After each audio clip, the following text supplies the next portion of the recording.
Hi అండి, నమస్తే. Welcome to అమ్మ ఇంటి రుచులు. నేను మీ లక్ష్మి. ఈరోజు నేను బియ్యం పిండితో అప్పాల రెసిపీని చూపిస్తున్నానండి. ఇది బ్రేక్ఫాస్ట్గాను బాగుంటుంది, ఈవినింగ్ స్నాక్ ఐటమ్గా కూడా చాలా బాగుంటుందండి. దీని తయారీ ప్రాసెస్ చూద్దాం. ముందుగా దీనికోసం ఒక చిన్న గ్లాసు శనగపప్పుని శుభ్రంగా కడుక్కుని వాటర్ పోసుకుని ఒక హాఫ్ అన్ అవర్ నేను నానబెట్టుకున్నాను. ఇప్పుడు వేరే గిన్నెలో 2 గ్లాసులు వాటర్ యాడ్ చేసుకుని స్టవ్ మీద పెట్టుకోవాలి.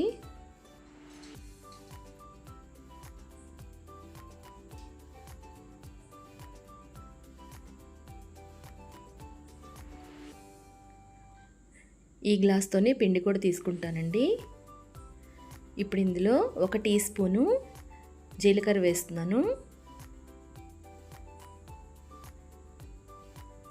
అలాగే రుచికి సరిపడా సాల్ట్,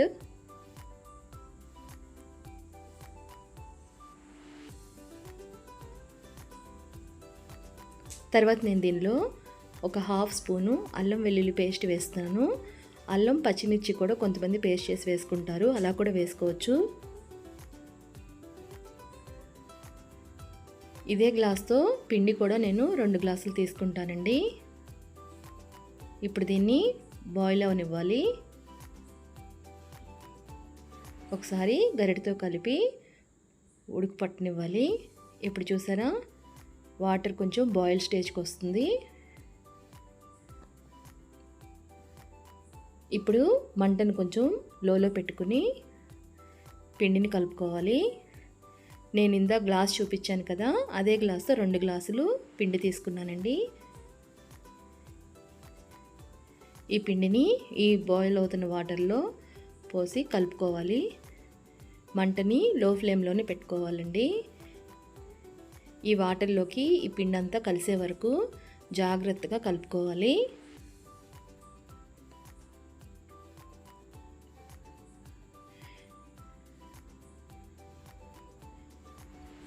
ఇలా అడుగు నుంచి పై వరకు పిండి అంతా కలిసేలాగా వాటర్లో కలుపుకొని దీన్ని కాసేపు చల్లారి పెట్టుకోవాలండి.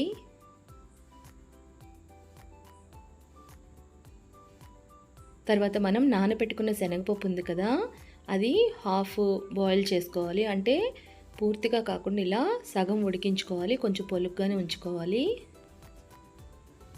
తర్వాత ఈ వాటర్లో మనం పిండిని కలుపుకున్నాం కదా, దాన్ని నేను వేరే గిన్నెలోకి తీసుకున్నాను.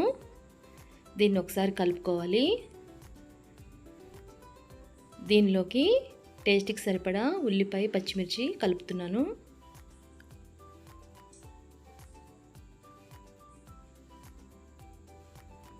అలాగే ఇందులో హాఫ్ బాయిల్ చేసిన శనగపప్పును కూడా యాడ్ చేస్తున్నాను. ఈ ఉల్లిపాయ, శనగపప్పు, పచ్చిమిర్చి ఇవన్నీ బాగా పిండికి పట్టే వరకు కలుపుకోవాలి.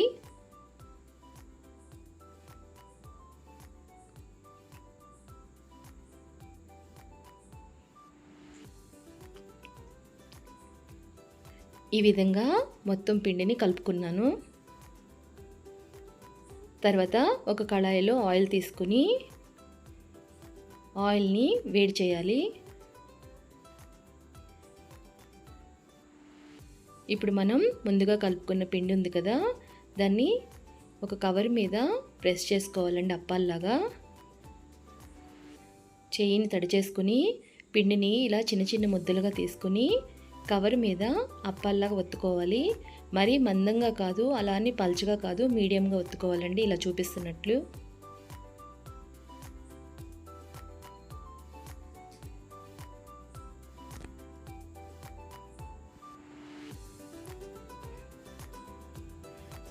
ఇలా అప్పాలను ఒత్తుకుని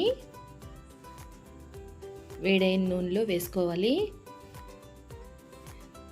ఇలా కళాయిలో ఎన్ని పడితే అన్ని అప్పాలను చేసుకుని వేసి వేయించుకోవాలి.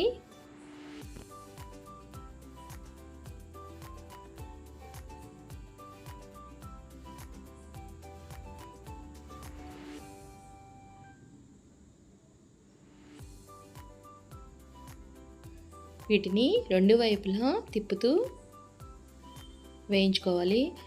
ఎంతవరకు అంటే ఉల్లిపాయ మనం వేసాం కదా, అది గోల్డెన్ బ్రౌన్ కలర్ వచ్చే వరకు వేయించుకోవాలండి. మరీ మాడకూడదు. ఉల్లిపాయ ఆ గోల్డెన్ బ్రౌన్ కలర్ వచ్చిందంటే మనకి అప్పం వేగినట్టేనండి. ఇలా రెండు వైపులా తిప్పుకుంటూ వేయించుకోవాలి. దీనికి కొంచెం టైం తీసుకుంటుంది. హై ఫ్లేమ్లోనే వేయించుకోవాలండి.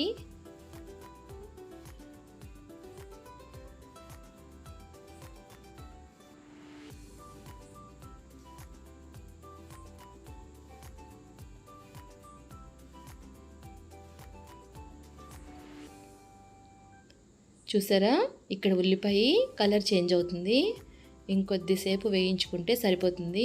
అలానే ఉల్లిపాయ మార్చకూడదండి, మాడితే అప్పాలు రుచిగా ఉండు.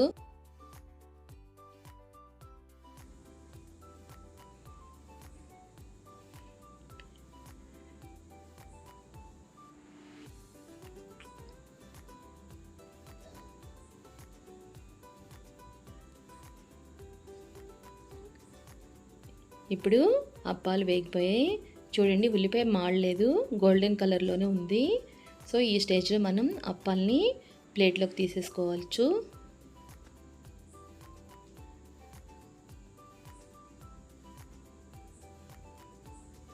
ఇలానే మిగతా పిండిని కూడా అప్పాలుగా ప్రెస్ చేసుకుని వేయించుకోవాలండి. ఇలా రెడీ అయిపోయినాయి. ఇవి చాలా బాగుంటాయండి, వేడిగా సర్వ్ చేసుకోవచ్చు. ఇది ఏ పచ్చడితో అయినా తినచ్చండి. అల్లం పచ్చడి, ఆవకాయ పచ్చడి, చాలామంది ఉట్టిగా కూడా ఇష్టపడతారు. మీ అందరూ ఎలా ఉందో కామెంట్ చేయండి. మీకు మా ఛానల్ నచ్చినట్లయితే please like, share and subscribe to my